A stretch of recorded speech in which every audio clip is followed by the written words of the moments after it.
The poor Chicago Cubs have fallen on some hard times. While the extent of the harm is unknown at this time, it's quite possible that fans of the Northsiders may have to pass they had and take up a collection for their beloved baseball team. Alright, perhaps that's a slight overdramatization, but Tom Ricketts' recent comments regarding the Cubs' financial status was a little overdramatic. Recently, while talking with reporters, Ricketts was asked why the Cubs didn't spend more money in free agency this offseason. The obvious implication in this question is really, why didn't you sign Manny Machado or Bryce Harper?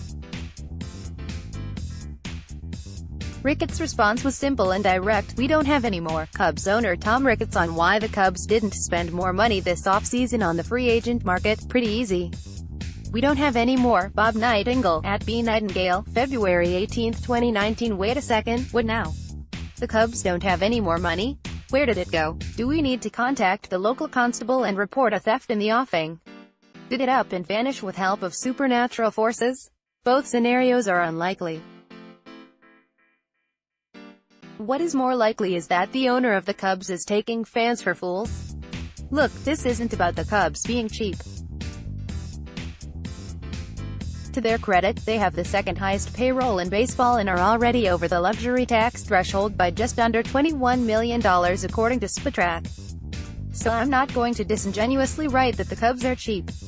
However, they are being slightly disingenuous themselves. Look, tell fans you don't want to spend any more money. Tell them you think the money would be better deployed in another capacity. Tell them you don't think Machado and Harper are worth the contracts it would take to sign them. Heck, you can even tell them that you just like money and want to keep as much of it for yourselves as possible.